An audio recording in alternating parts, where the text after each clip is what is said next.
Hi, welcome back to Unique Minds of the Okanagan. I'm Rob O'Day, and we're on location in Penticton with Scott Panov, a local metal artist who uses upcycled and donated materials to make masterpieces.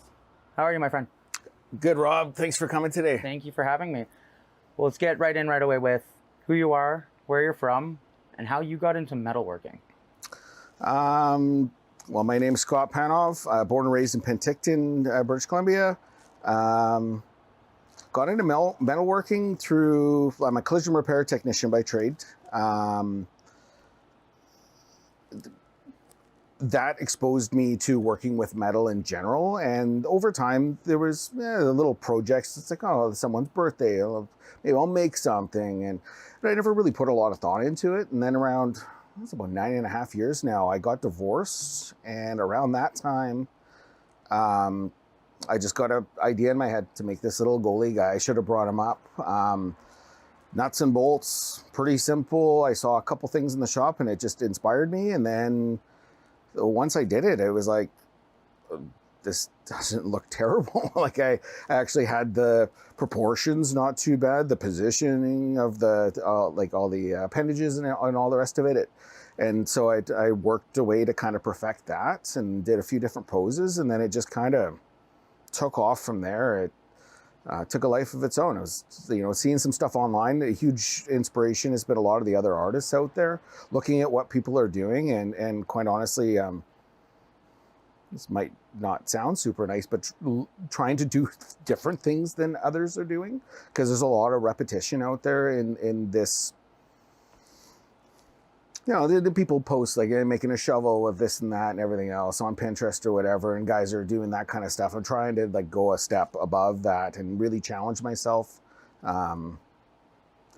finding different ways to, display pop culture and different kind of things that I like in a way that's never been done before. Yeah, and I think you definitely have made it to that level where the stuff that you create is like, that's mind-blowing.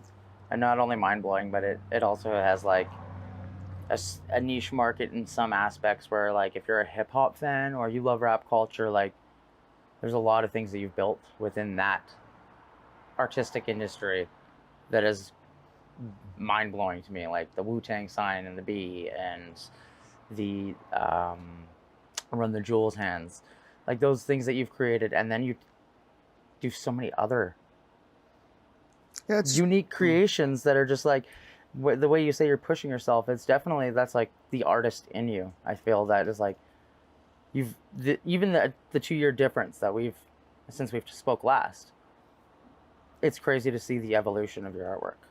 Oh, thanks, man. It's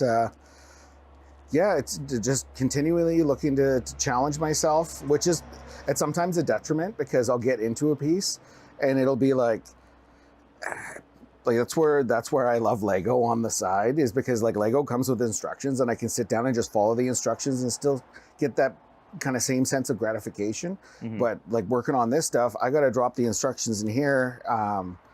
I'm not a talented drawer or mathematician by any stretch, so it's just kind of figuring it all out on the fly. And it's been super fun this week, getting like right back on the horse and like starting to check off some of these projects that I've been sitting on for a little while, and problem solving to keep them.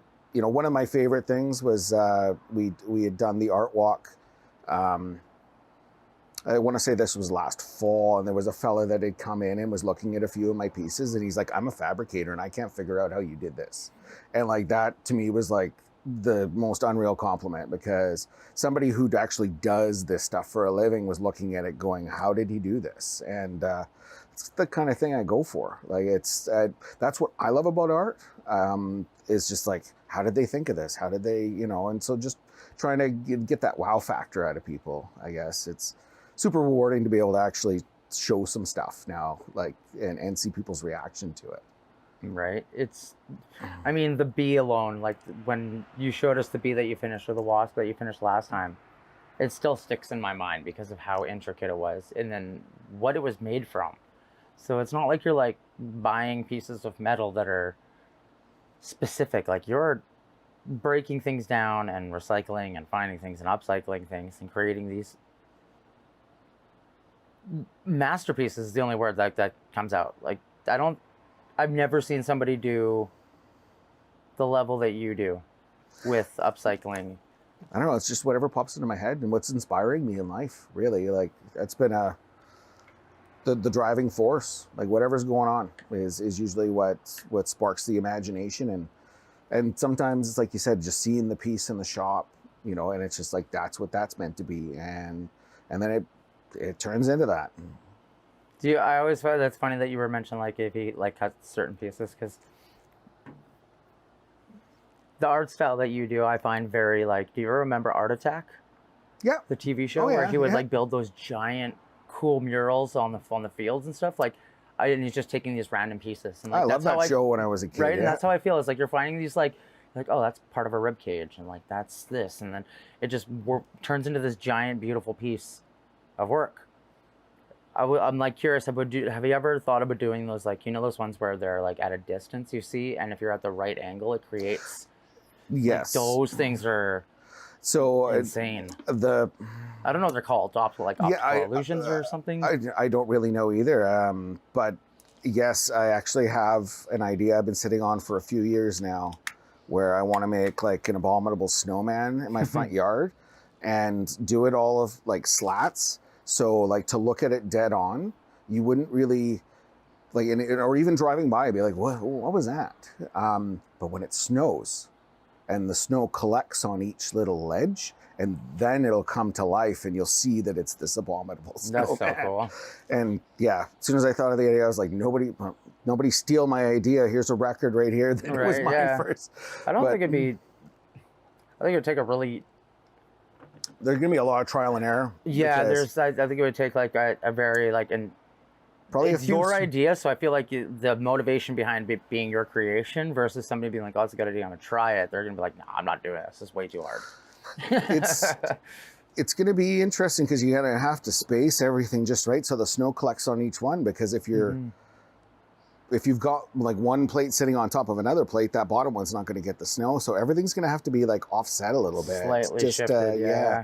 So I still haven't figured it out yet. Yeah, I feel like that'd be like a weird mathematical I'm thinking I'm going to figure it out out of cardboard first and build the whole thing. And then that way I'll have an idea of just to be able to visually look at it. Yeah. And because then I can dismantle that and just replicate it.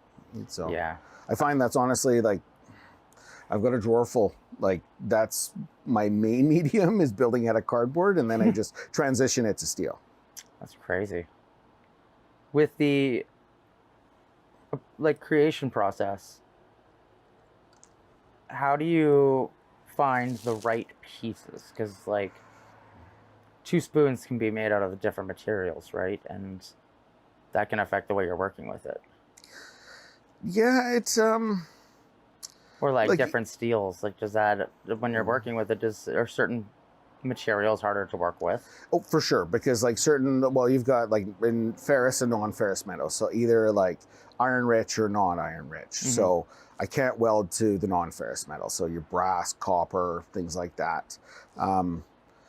You can kind of glue things together, brazing or whatever, but I'm limited with the equipment that I have. And when I come across those challenges, like the bee is a perfect example where I incorporated some brass into it, then I'll just find a way to like string a bolt and a nut through to join things together in a different way, so I can incorporate those non-ferrous metals into the sculpture without having to like essentially glue it together. Because you can't see how it's held together, and then again you're looking at it going, how did he attach that to that?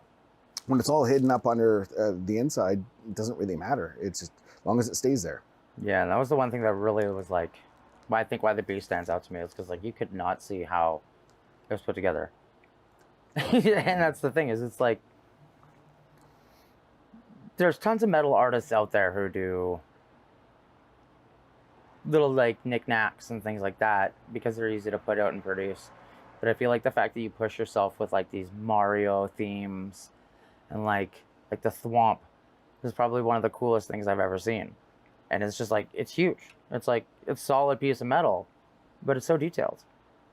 It's just like, it blows my mind that you can take like the pop culture references and like the things that are what inspired you as like a child, like Lego or like Nintendo and hip hop, and turn them into these like beautiful pieces of art. It's just it blows my mind being a musician who's not like a creative person in that aspect. Like it's thrilling to watch and see. Yeah, well, I'm excited to like we'll be tools on in a little bit here and be able to check out some of the process. And yeah, I like, thanks, man. It's humbling. You're a very talented individual yourself, so and there's a lot of talented people out there. So yeah, it means a lot. What's been the biggest challenge for you as you've like developed your skill sets and you've grown as an artist? Honestly, motivation. While I've also been ramping things up on this side of my life, I've been ramping things up in my personal career, or like my actual like paying job, which, you know, comes with more responsibility and it's a little bit more taxing. So again, like having those instructions, like I will rely on the, you know, the easier outcome sometimes, because I still want that feeling, but yeah, it's finding the time, I guess, is what I'm finding now. Is I have to be a little bit more deliberate. I have to plan a little bit more. Like this week is a perfect example. It was like, you know what, my work life is allowing me to feel comfortable enough to take some time off right now, and I'm sitting on 8 projects. Some of them I've had for multiple years, and it's like now's the time. And so we've just been hammered down on the shop this week and banging off some stuff that's been sitting around for a while, and it's feeling pretty good so far. I'm happy with how things are going, and it's just making me motivated to do more, because yeah, it's that feeling, man. It's chasing that feeling. There isn't much that touches when I'm finally like going, okay, any more is too much. Like this is just right. And I can only imagine, like as a musician, how difficult it is, because it's like oh, should we throw another element in there? Or, you know, but at some point you got to stop, because it's you're burning it now, kind of thing. So it's yeah, it's been, you know, those have been the biggest challenges, I guess, is really just finding the time, making the time, and knowing when to stop.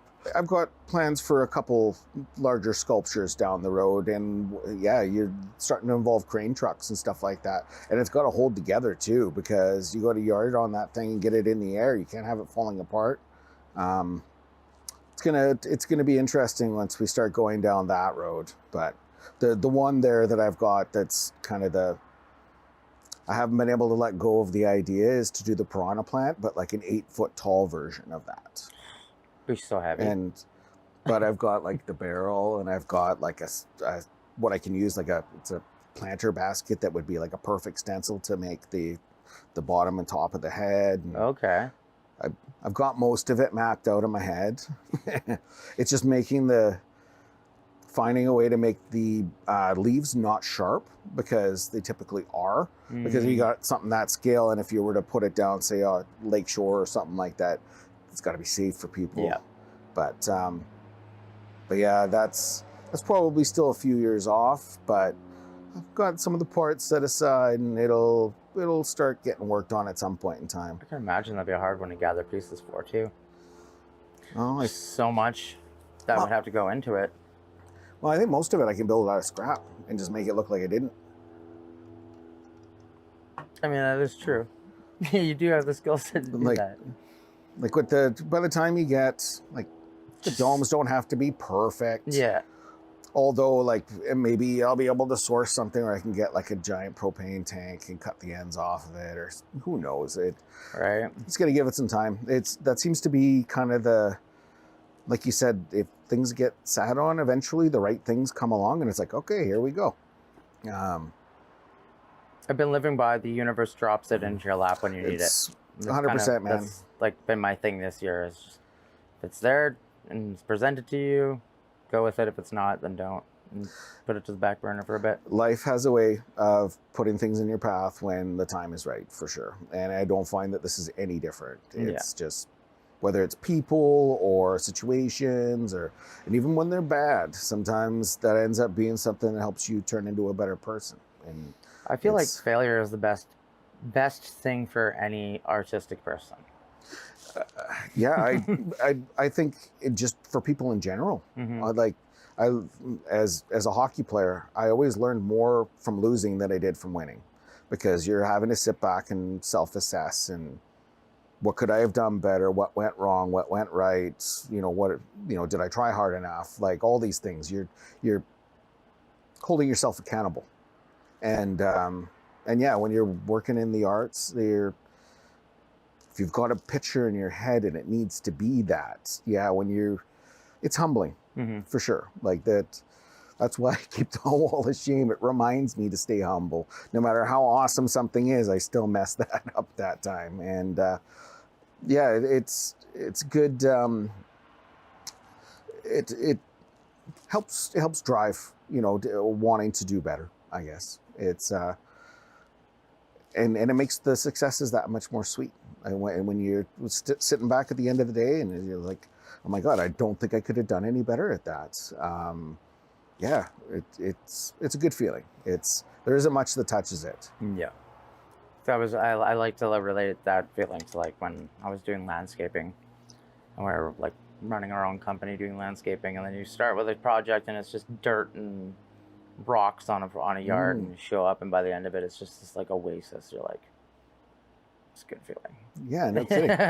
Because that's like this, I guess the closest I could relate to being like artistic is like being in a garden or like as a gardener, because I love flowers and stuff like that. So there's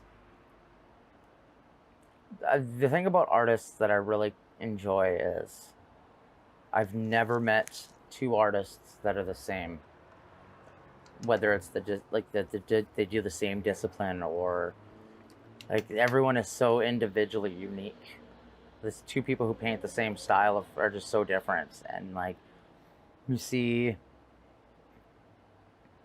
like there are other metal workers in town, but I think I relate to your stuff more because it is very like out of the box, and it's different because you like this, or like you relate to horror films and hip hop, and like that's what I'm drawn to as well, or video games. And I find that it's like anyone can make like the figurines that you were talking about, you know what I mean? Like anyone can start off and start doing that, but to get to a level where you're building an 8-foot tall piranha plant, that's more than skill. That's like almost like a natural divine interjection of like your being an artistic ability, if that makes sense. Yeah, no, it kind of feels like that will be, I think that will be my kind of, it's the best way to word that. It'll be like my announcement to, getting really out there. It's nice to have stuff in the gallery and have people see it on a regular basis and stuff, but actually putting something out there that people, like lots of people are going to see. It would be like, that would be my goal. It would be to get on that art walk eventually for the city of Penticton. It's kind of nice because they lease. There's one in Castlegar that a lot of people have been pushing me at, but those ones go up for sale at the end of the art walk. So the goal would be to build it, put it here, move it, take it there, maybe see what happens. I don't know. It's all down the road though. That's a whole aspect that you also don't think about being an outside perspective, is like musicians, we have stages, we have festivals, we have music videos, we have all these other outlets where we can put our music into. Being an artist that builds sculptures and stuff, like how difficult is it to get it to go to a gallery or to have a location where it stays and then travels? Like how does that even start, that process? Like I know how to book a show from A to Z or a festival, but like getting those steps is like the hardest steps I find for artists, whether it's like, oh, how do I get my paintings on a wall so somebody sees it, or how do I get my sculpture seen? That process is... Yeah, I've been lucky and just basically made friends. Like when Jenny had her studio downtown, I'd put some of my artwork in there for a time. And then meeting Vanessa through the Tumbleweed, doing like all the Lego mosaics. She was doing all my framing work, and then we learned that she's a painter and I do sculpture, and they check stuff out. And next thing you know, we got invited for the art walk, and I haven't tried to force it because I don't necessarily, well, I can't meet the demands of, like, if things were to sell and they're like, we need more inventory. I have a day job. I don't have the capacity to just jump on that kind of thing, and we're not mass producing stuff. Yeah. So yeah, it's been something totally foreign, to be honest. We're trying this out right now. There's no pressure. They're really good to us. I think at some point in time, I got to start thinking a little bit bigger and trying to just get myself out into different galleries. And like, I don't know, like I was thinking, it's like, well, what if we go to Vancouver for a weekend and we throw some of the mosaics in a shopping bag and the piranha plants and a couple things, and we just go and show up somewhere and be like, hey, have a look at what we've got to offer, and it, the Instagram and stuff like that has been great, because that's helped me build a bit more of a following. I don't put as much effort into it as I probably should, because I think if I was promoting more, I could be growing it more. But in time, that's the thing, is if everything sold tomorrow, like, I'd be like, what do I do? That's not the plan. I'm not in it for the money. It's for what it's doing for me, and just exploring more of what my potential is with this stuff. Like I said, 9.5 years ago, I never really even considered this something that was my skill. And it's been really, really fun to just continually, like, try new things. And like, I still can't believe that it was just like, yeah, I'm going to make a boat. And it's like, really, there was a portion of the way through that process where I was just like, what am I doing? Why am I doing this to myself? But it was important. So, and there's definitely a few times where I found myself like, yeah, why am I doing this? But when you get over that hump and you get to the, I'm sure it's no different when you're a musician and you're on the road and you're going, oh my God, like, I just want to go home and sleep in my bed and have a home cooked meal. And everything comes at a price. So the moment that I hear Andy go 1, 2, 3, 4, that all fades away. No matter how stressed I am. And that's like kind of, we put ourselves through so much grief, friction, and turmoil as artists for the things that we love to build, just for that moment. And it's like you're saying, you're always chasing this. It's almost like a high. Right, like it is. That's the thought that crossed my mind when, it's like chasing the dragon a little bit. It's really difficult because, like, I took 7 years off music, and in that 7 years, I fell into the worst depression and worst everything of my lifetime was when I didn't have that outlet.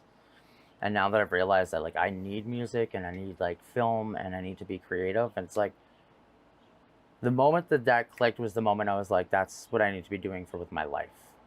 No matter what I have to do to make that my life, I have to do it. So the universe kind of gave me that, I feel. And it's when you, like, I heavily believe in manifestation, and that if you want something hard enough and you work for it, the opportunities will be presented. And I think that because you're not chasing fame or fortune, you're chasing art, and to push your art, that it will come. Like, those options to have giant galleries or sell a piece to an art, like even if it doesn't, honestly, man, I would be satisfied with becoming famous after I was gone. Well, that's the thing about artists, right? Because I don't really care. I'm not really chasing it. Like, I love hearing the praise, and I love seeing people's reaction to it. But deep down, I'm doing it for myself. Yeah, and that's what I mean, right? Like it is a selfish thing. It's we all are as musicians, right? Like, well, you have to be, because if you were making music for me, like, you wouldn't make good music. There's like a weird transition for me where it was like, I can benefit so much more people if I was just to stop focusing on, like, me writing music for me and stopped.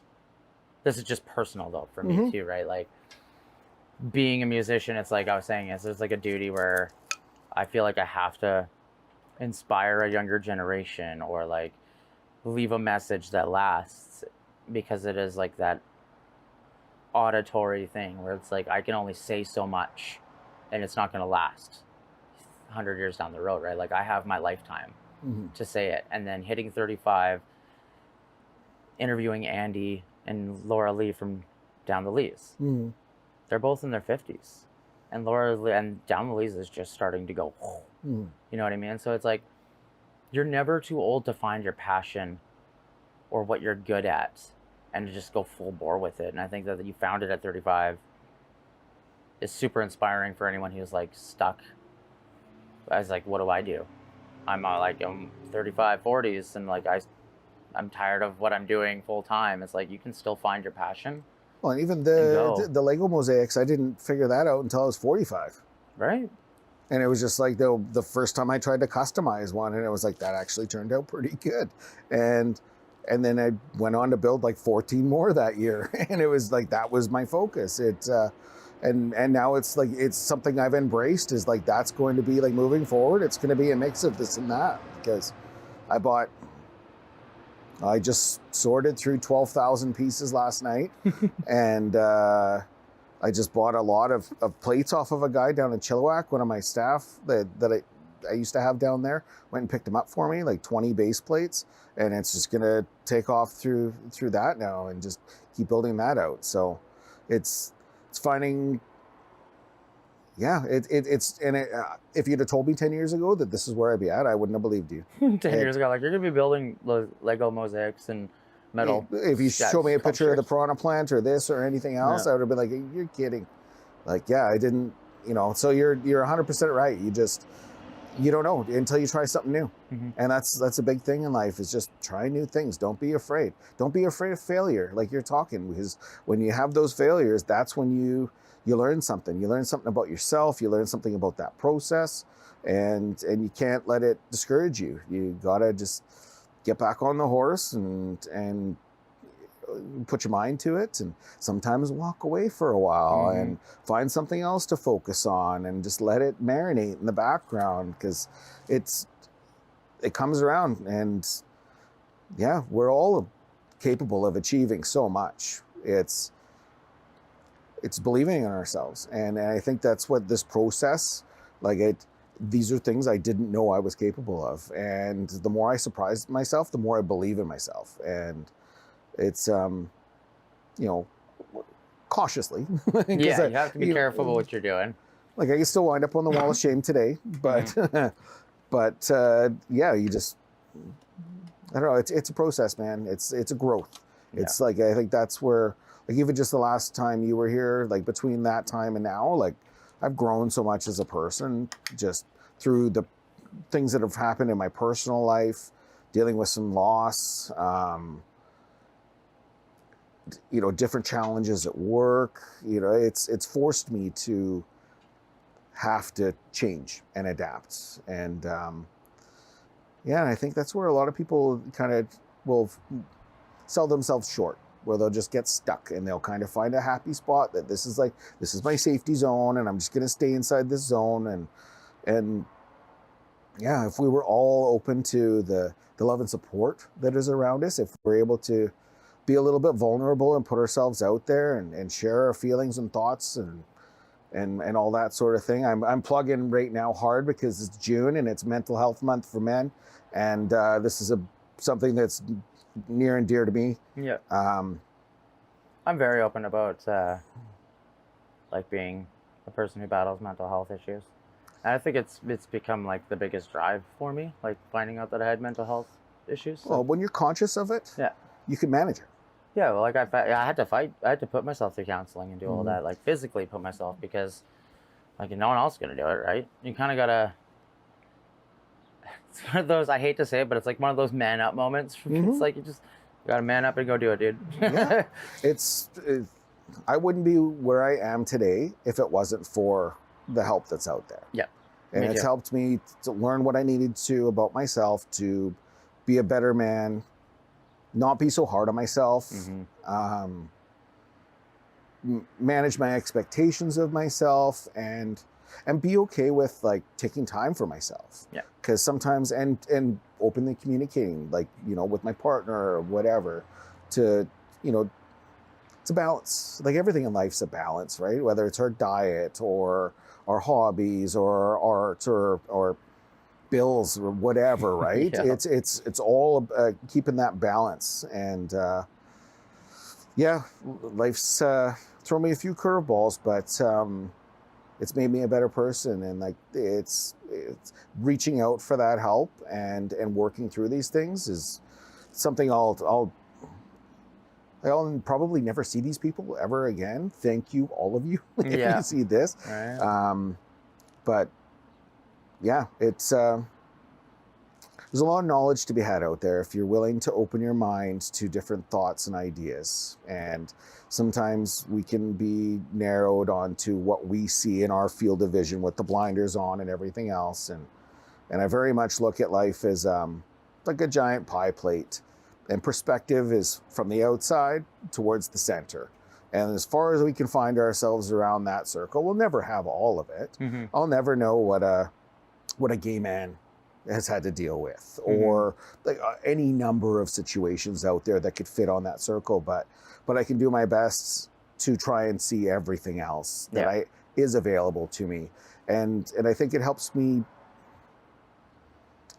not understand, appreciate the side of the circle that I can't see. Yeah, like have empathy for them. 100%. I find it really unique the way you chose to go about making art, because it is very outside the box. It's not like I'm trying to phrase it so that I'm not insulting other artists right now, because there's some metalwork that I've seen within the Okanagan that's there's I'm a lot so of great confused stuff on it. No, it's just confusing because I'm like, I don't like that's that emotional value behind the artwork, right? Like I look at it, I'm like, that's 3 pieces of metal welded together. I don't understand it. But then once you talk to the artist and the artist explains it, it's like you kind of have, it's harder to relate with physical art versus something that's like teaching you words or telling you words, I guess. Well, and with the music, you have emotion in there. There's inflection in the words. Yeah. Like it's a little more clear, the message. And it's just it's hard. Yeah, I don't think, I don't know. I love it, trying to understand it. And I think that's why. Other than like gifts and stuff like that, I don't think a lot of my stuff has been so much about having a message or whatever. It's about that challenge, that personal challenge, and just really trying to make stuff I think is neat. Like when I came up with the idea for the piranha plant, I'm like, I could see it in my head, and I was like, and I made it the exact same way that and that was so rewarding. And then like that was the first time I really garnered a whole bunch of attention on Instagram on a piece of art. And it was just like, wow, it's so neat to just that people are seeing this. And so yeah, I don't know. I think as time goes on, it's going to be more, when I'm talking about the Abominable Snowman, like this, just pushing the boundaries and challenging different things that I, again, never seen before. Something like that would be something that would be neat now to put a sculpture somewhere and someone's going to walk by and go, what is that? What's it all about? Or whatever. With the first snowfall, everybody's going to figure it out real fast.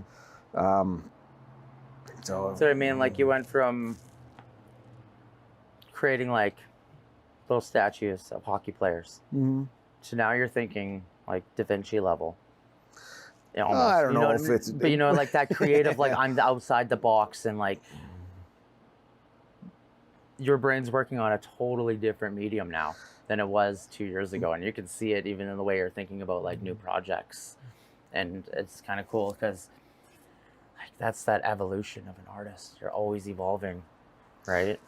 Yeah, I joke sometimes that it'll be like eventually one day it'll just be over, but at the same time, I just keep coming up with ideas, and which is making it really hard to let go, because it's like, until I get these things out, I don't think it's ever going to feel right. Maybe by then I'll be like, and I'll find something else that I'll put it down and pick up something else. Maybe that's when we get the forge and I start doing some different blacksmithing type stuff or whatever. But I don't know. There's, I appreciate the compliment, so I'm not going to pass over that. It's, for me, it was in my wheelhouse, because working around cars and metal and stuff like that, it was the natural kind of thing to gravitate towards, and then it was alarmingly easy to pick up materials. And then once people started seeing, people started dropping stuff off. Like the amount of hammerheads I have in the one bucket, like there's probably 30 of them in there. Like the hand saws, I've got like at least a dozen. It's just more and more stuff, and then eventually it'll get to where it's like, okay, what are we doing with these? You know, we turn them into signs. Are we doing, you know, we building something out of them? I think it's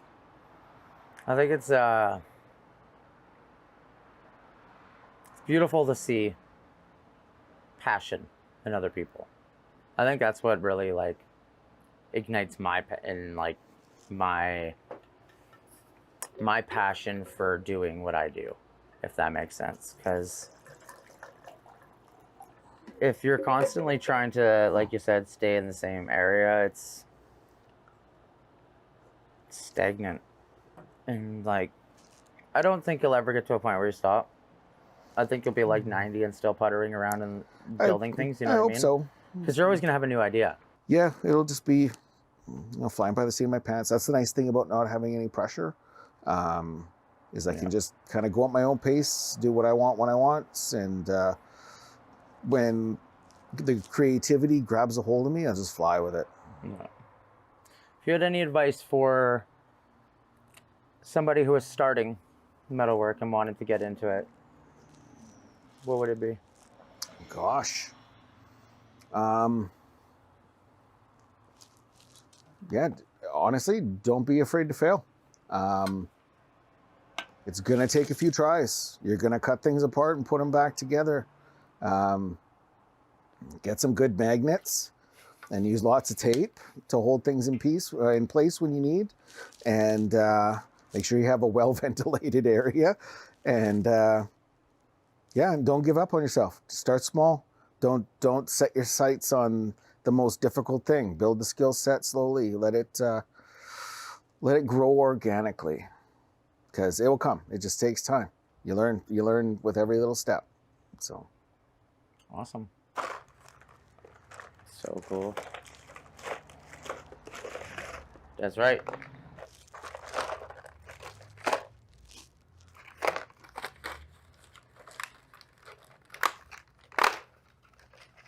Yay! We're in business. We're rocking and rolling.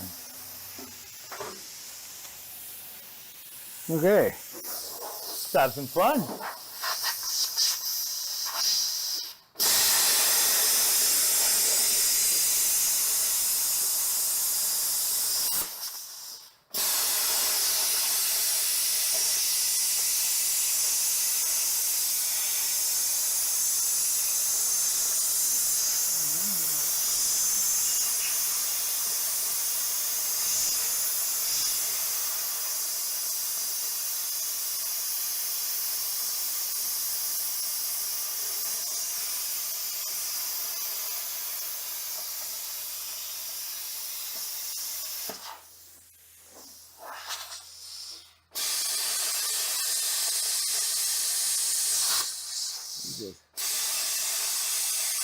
So cool.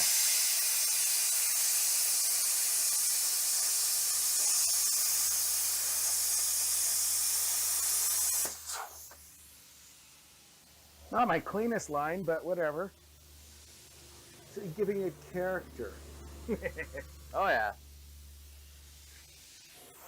All right, we'll pull this one.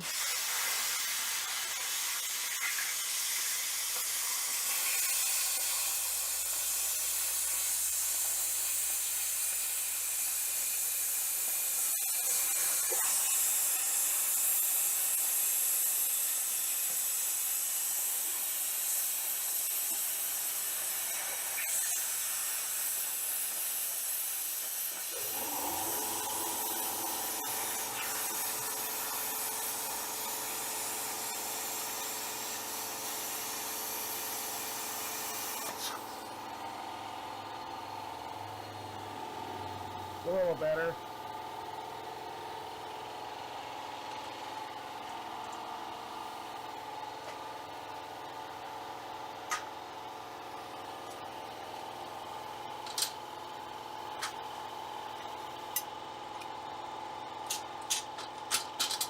That's so cool.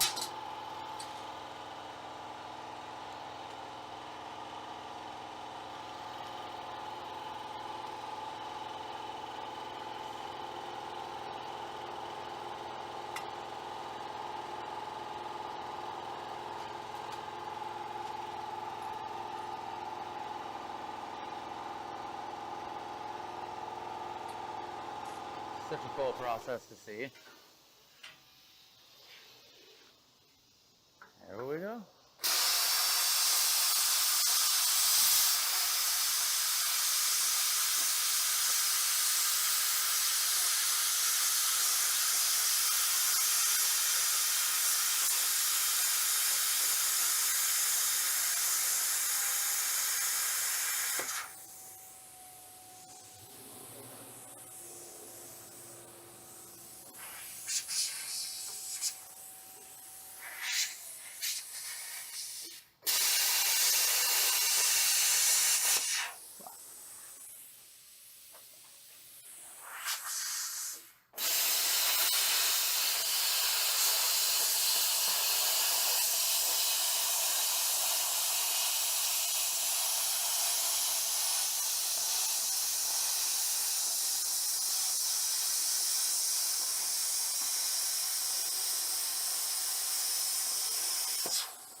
So cool getting to see the actual process done. What's that, sorry? It's so cool getting to see the actual process done. It would be nice if I was getting a little bit cleaner cuts here, but to be honest with you, I haven't used this thing in a while, so. And it's only for Enigma. I wanted it to be perfect for you, Rob. It is perfect in my eyes. I think it looks so cool. Well, we still This got is like lots the of takeaway opportunities process to mess it up here. where I'm like, I'm still waiting to, like, when I see the final product, I'll be like, oh, okay, I got to see his vision now. Because I'm like, this is the fun part. How do I want to do that line? I'm going to pull it.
All right, now we get the fun stuff.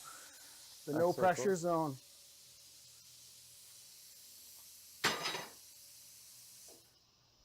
That's so cool. This is the don't screw it up stage.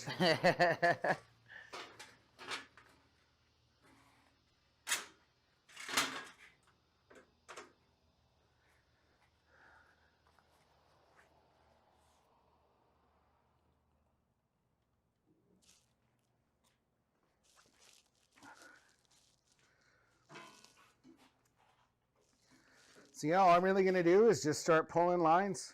So connecting the dots, pull one line to the other. One of the biggest things I find is just like welding. It's like bracing yourself so you got something holding you.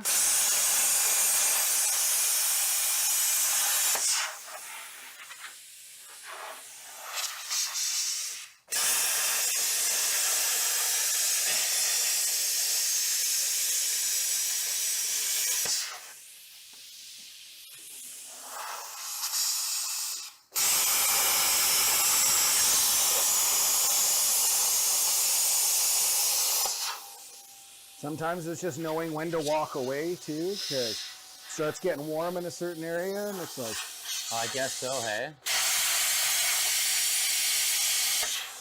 that's more important when you're working in more intricate areas.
So cool to watch it happen.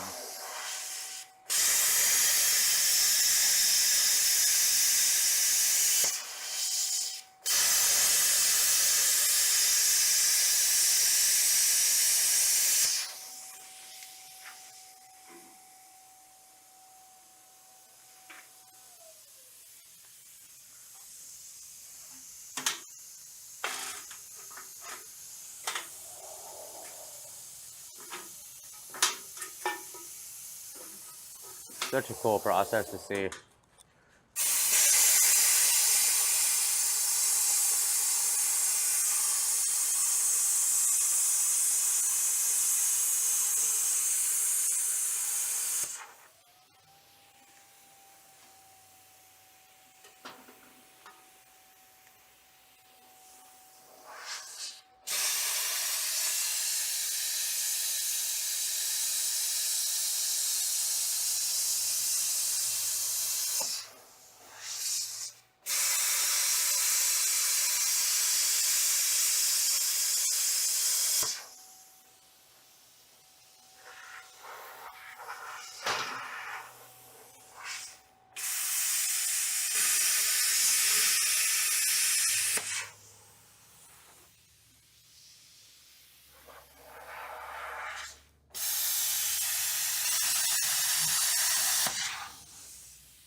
so dope.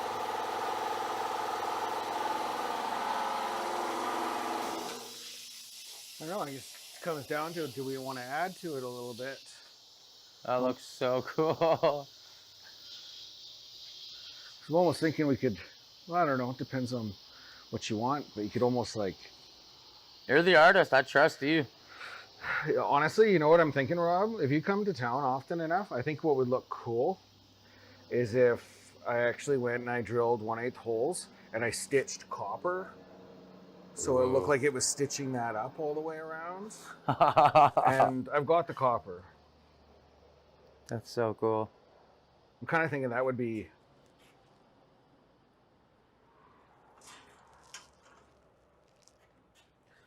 Yeah, we just have to clean off the backside. We'll let it cool off a little bit. So we get all the slag. Not that it really matters a whole lot because you're not going to see it. It looks cool. Such a cool process to see. So yeah. Yeah. That's so cool. So sick. So yeah, other than that, really all, this has been the other project I've been working on finishing in here.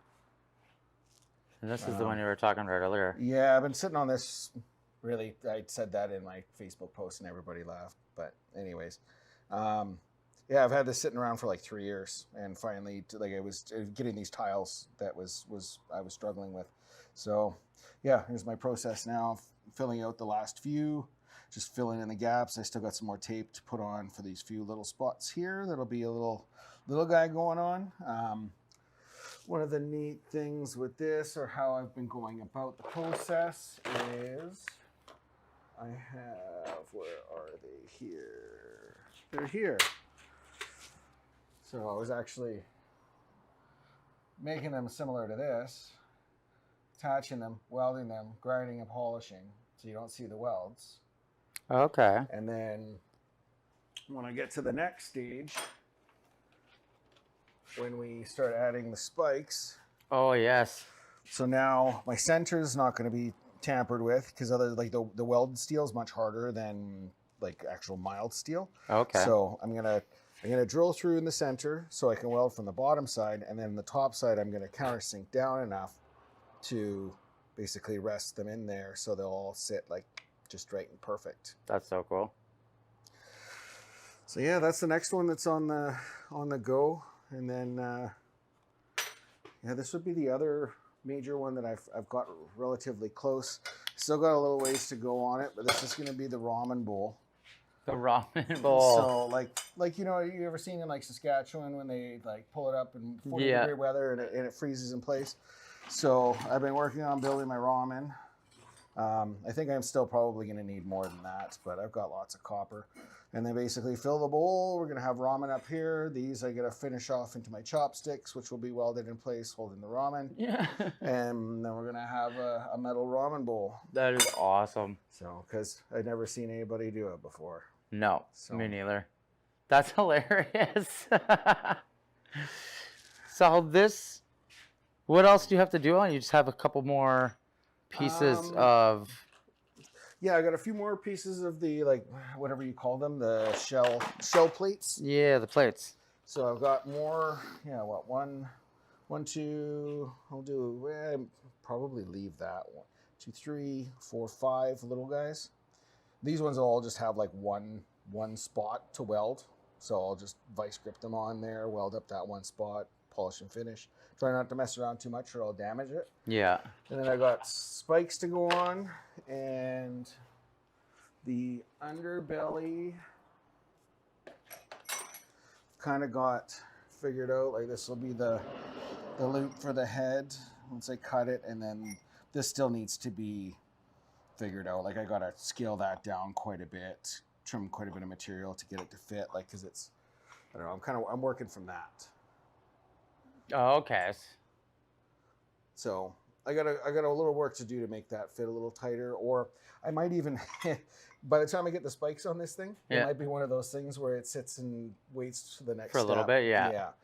So I don't know. Well, I mean, it seems like wouldn't be easy to build because you have to weld it from the inside, right? So that it doesn't show. Well, this stuff's from the outside, and Okay. then I'm just cleaning and polishing afterwards. But these ones I'll have to do from the inside because there's no way to hide them. Yeah, right. It's still hot. That's crazy. Yeah, we'll have to wash it a little bit after. You see any imperfections that we want to clean up here? I don't like how thin that wound up in the middle, in the end. I was wondering how that he was going to even float. Yeah. So that's where I was like, it's amazing to me how you can like get it to a point where it's like you see it visually, how it's going to work. And I'm looking at it like, how the heck is that going to work? Well, at first I was like, can I do those 2 lines? And I was like, no, because then that piece is going to fall out and it was going to mess everything up. I think the only thing I might touch up a little bit is just that top line there so it doesn't look like it's got mouse ears. Most of the rest of it. It looks so cool.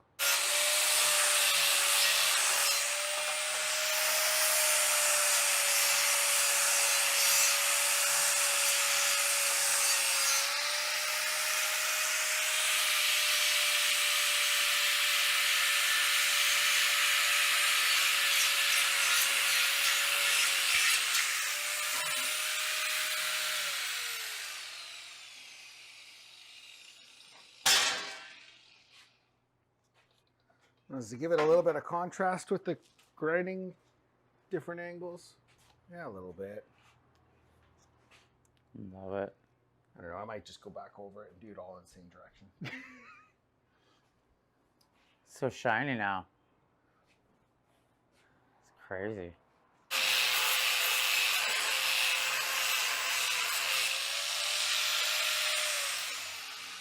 I don't know, man. I think we're done.